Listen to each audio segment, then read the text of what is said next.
Today we're talking about how to propagate plants. And Eden, I'm sorry you have to come up here and my name is Joyce, and I just want to introduce Eden. She is new to Marshall Grain, but she is not new to gardening. She is a master gardener, and she is very knowledgeable about everything. So everything to do with plants anyway. And so I'm going to turn it over to her and let her lead the class today. Thank you for coming. All right. I'm Eden. Is that loud enough? Are we good? Okay. Yeah. I am a master gardener, and we took some classes on this, so I think I'm okay. I've been Googling it for weeks now. We're gonna do this. First, I think I'm just gonna start. Everything in front of you, we're gonna propagate a African violet, but there's also other things here that are more easy little houseplant things to propagate, such as, Pothos monstera. We're gonna touch on air layering, that method. Yeah, I don't know, I guess I have this one in front of me, so we'll start with this one and talk about, when you have things like this that are really overgrown and kind of floppy, if you just want to condense it down, when you look here, you'll see little nodes where it's just the pre-roots starting, and anywhere below that, you just snip it off. I'll pull it up. There we go. And this one comes with a root. We'll take that out. Okay. So these little guys will grow into roots. So they're really easy if you just take those off and put them in moist potting soil. Propagated. 2 plants. Yes. How do you know if you can propagate a plant or not? I have to repeat the questions for the record. I'm not insane. Well, Google that. Usually, most succulents, cacti, philodendron types, you can, if it's too small and doesn't have the nodes growing out yet, don't cut any of it off. Most things, yeah, you can. You can actually. You can. You just take a cutting of that and you remove the leaves, and you'll get something like this, and soak it for about 24 hours, and then you can put it in moist potting soil. And usually, if you put plastic bag or something over the top of it to keep it humid, it has more chance of growing the roots down in it. We'll move that guy now. So, I mean, it's the same with like these, when they're really huge and overgrown, you can kind of see it. These are really good because, say you take all the way down to this one.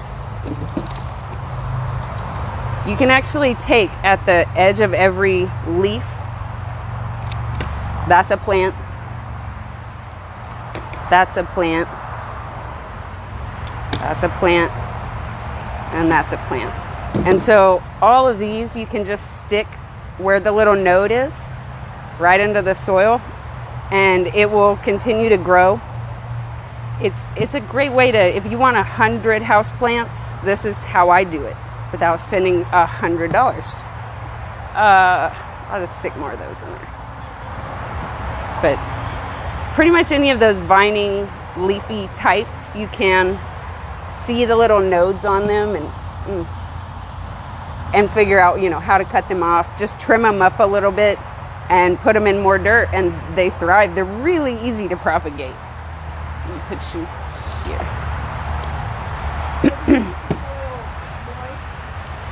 For the leafy ones with the, she asked if you keep the soil moist. So when you're propagating leafy things like this that are growing the deep roots, yes, you will. Things like cacti and succulent, you actually want to do it in dry dirt, because let's see, I have a little overgrown guy here where, there goes that one. But, when you have them where they're long like this and it's just not good, you can just literally cut the head off And because it's so moist inside the stem, if you put it into more water, it'll tend to rot. And you want to use more dry soil, and you can just sit it on the top and it'll grow roots right out of the side of the stem everywhere.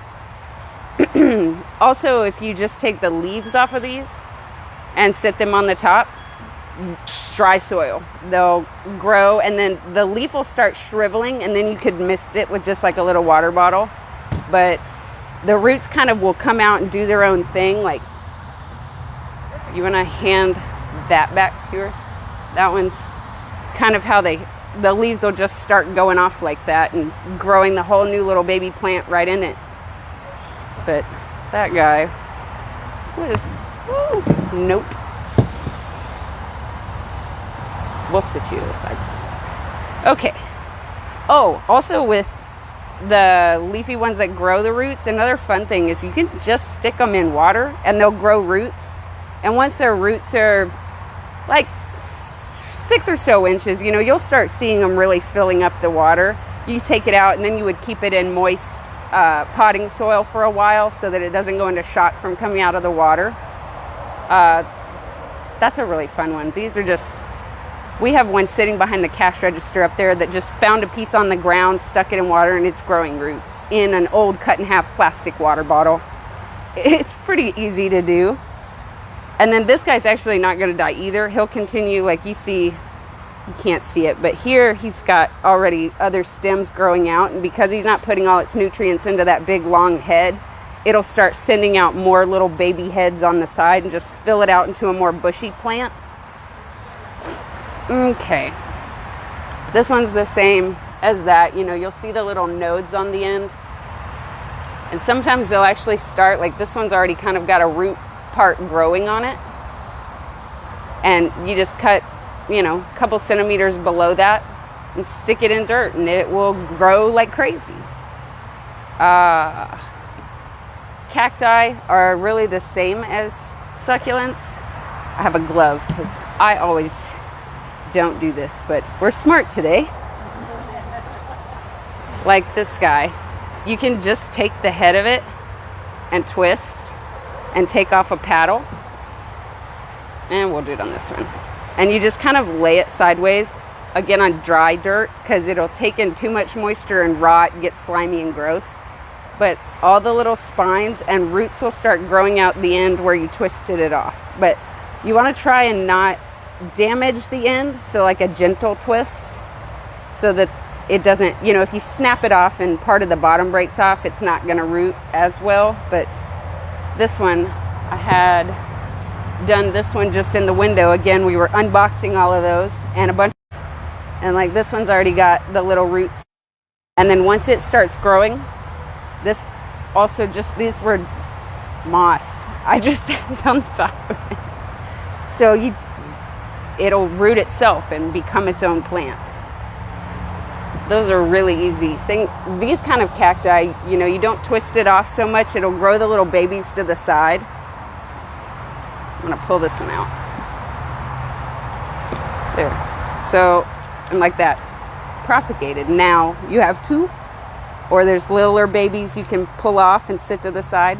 And that one's got its little roots growing, so you just pop it on the top of something. I'm gonna put the big one back on because I think it's prettier that way. We're gonna still sell it. So,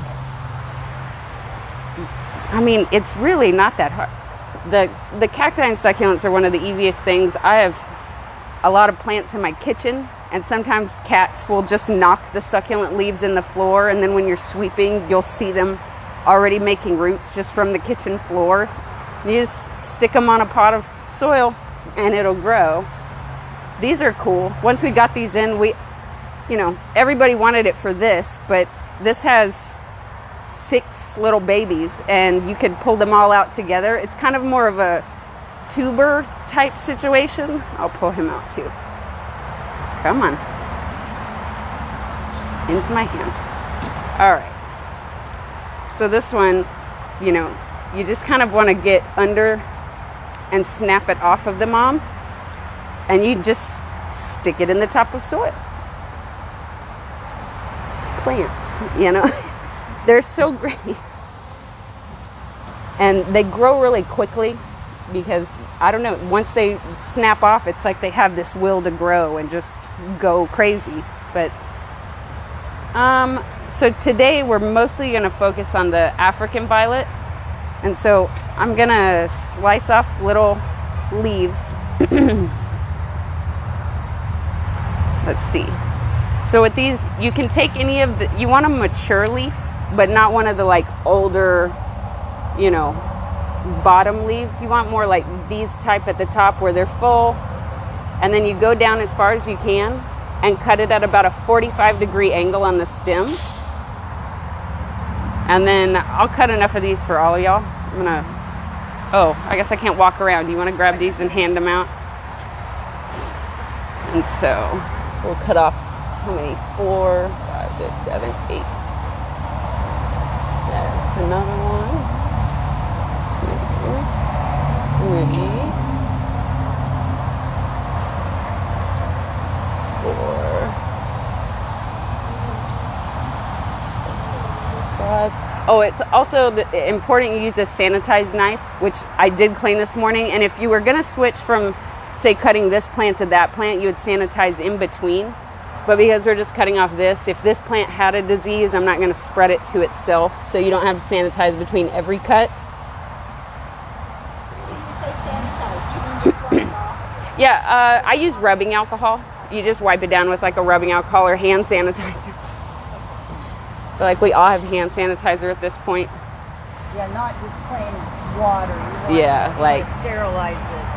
With bleach right. or alcohol or something like that. What, you got 4 or 5? Is there not one more? Do you need one more?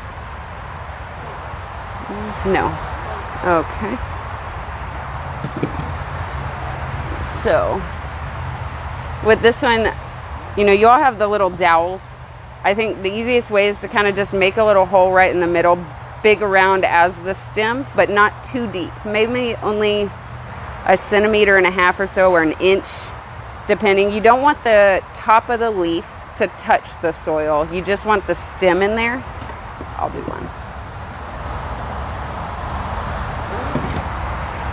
And then you just put it in the top, and you can dip it in like a powdered rooting hormone if you have it, but not entirely necessary. We have, these are more liquid that you would use for like this or rose cuttings. This guy, this is more when you have more of a hard stem type of thing, because you soak it for 24 hours, and these would not like that. Actually, you can just, when you moisten the soil, you can moisten it with the root stem. Oh. And that works too. Well, all right. That's true. I usually moisten, usually I use vermiculite to do this, but this is peat, which it works, holds moisture. And, you know, to water it, you're going to sit it in the water, not ever water from the top. That's all the African violets. You'll sit it in a little bowl or plate of water for about an hour or so. Let it soak it up from the bottom, because the top never wants to get wet. It will like damage the leaves. But so once you have this, you have 2 little Ziploc bags, and while it's rooting, it kind of wants to stay humid. And I didn't think these were going to be big enough to fully do it. So you put just one around the bottom and one around the top, like its own little greenhouse.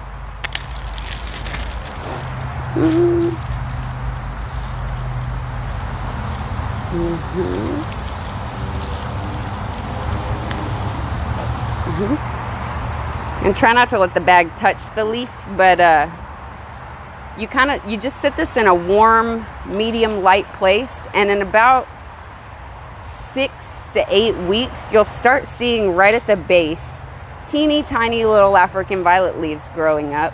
And then after about 3 to 4 months, you can actually take the plant out and put it in, you know, another, we have the African violet soil in there that works better. Put it in a pot with the holes at the bottom, and it will turn into its whole African violet. That's pretty fun. We did one, and I think it was within the year that it had already matured to full size and started putting up blooms. And that was the best one that I ever owned. Every time I would buy one, I couldn't get it to do that, but I would cut little leaves off and do this again. And then that baby plant, for some reason, would take off and do way better than the original mother plant. So, and you can do 40 from one plant, which is cool.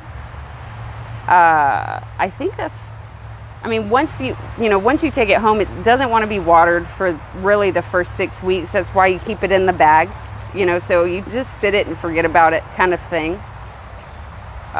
They're pretty great. I don't know. This is, by the way, a pink passion African violet.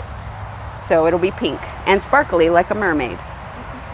I was also going to tell you a little bit about air layering, which is, I don't do this one very much, but you can do it for things like roses or trees, or this is a rubber plant, Ficus. And all you would do, I'm not going to do it because the sap, you want to wear gloves when you do it. The sap kind of can irritate your skin, but you would just find, like, say you have a really tall one and you want it to be more bushy, you would take off a few of the leaves around the stem and then cut a band like a millimeter deep, a circle around the hard part of the stem, and then a line down to peel away, like almost like it was a banana peel kind of thing. And you would just peel a little circle and then kind of paint a rooting hormone onto there. And you take moist moss, like sphagnum moss or any kind of moss that'll hold moisture, and you'll wrap it around like a Band-Aid. And then I take plastic bags, like a Walmart bag, and wrap it around, kind of tie it tight, and double bagging tends to help hold the moisture in there a little better. And then you'll zip tie the top and bottom just to keep that area with the ball of moss around it. Every week or two, you could open it up and mist it if it's drying out. But eventually that spot will start to just grow roots into the moss to where it's about 2 to 3 months, 6 to 8 weeks or so.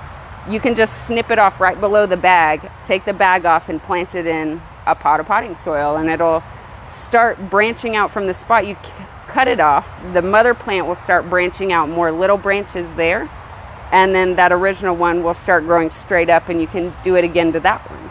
But you can do that with like trees outside. If you have a tree and they'll start growing the little feeders off the bottom or whatever. Say it's a tree you really like, you can do the same situation where you'll take like a plastic nursery pot and slice down the top and middle, or the side and middle, and wrap it around it, fill it with moss, really, moisture holding soil, wrap it around there and just water that as if it's a potted plant connected to the mother tree. And then you can cut it off below the pot after about 8 weeks. And then that's a whole separate tree that's fully rooted. You do it with that one, you don't so much have to do the band of cutting. You kind of just would like scarify the bottom of it so that it can start stimulating root growth into the pot. And I forgot to mention, this also works best if you do it in spring instead of like winter when it's trying to be dormant. Every plant kind of has its natural cycle, whether it's inside or outside. Somehow they know it's winter. So spring, I find when they're starting to do their new growth, those little new stems that come out tend to do it the best. If you just scratch the bottom, wrap it in moss, rooting hormone. But yeah, you just wrap it up, Ziploc bag, and keep that area moist. And then you can cut that right off and it will work. It's, I know that some things won't produce, like say you did it to a peach tree. That baby peach tree may or may not make fruit later, so it would be different in that way. But things like if you have a really pretty oak tree, you can duplicate that same oak tree by this method. And then, do you have questions? You said you could do it, right? Yes, she asked if you can do this with roses, and yes, it's the same. You would just remove limbs. It works best on like a newer growth and not the old hard cane, but the new growth, you take off the extra leaves around the area. You can actually see, nodes when you're pruning on those. So that's actually where the roots are most likely to come out. So just take the leaves off around that area. You can pull the little thorns off, and then that's actually enough of the scarifying, where you cut it with the knife, make boo-boos, and then wrap the moss around that, keep it moist, and that'll work. Yeah. A Hoya, that's, kind of like the succulent. You just cut it down the stem, take some of the little bottom leaves off, and then sit it on the top of soil, and it'll grow roots out of the side. So, a Christmas cactus. Those are actually kind of like the cactus, where you just can twist the leaves off and sit them on the top of soil. Or you can take a whole limb off, or multiple, if you want it to look like a more full plant, and stick the end right in the top of dirt, and it'll grow roots right out of the bottom of it. I didn't talk tubers, like if you have a bunch of lilies in the yard, those are pretty easy. You just dig up the big old clump and usually take a knife and separate them. As long as there's a node on each one, it'll turn into its own lily, and you can spread them out. They tend to bloom better if you do that. If you separate them before they bloom, they won't bloom that year. So that's why usually if you do it right after the bloom, then you'll have a chance of it blooming again the next year, instead of having to wait for it to do its little cycle of sleep, creep, and leap. My mother-in-law taught me. Anything else? No? All right. Good. Thank you for coming.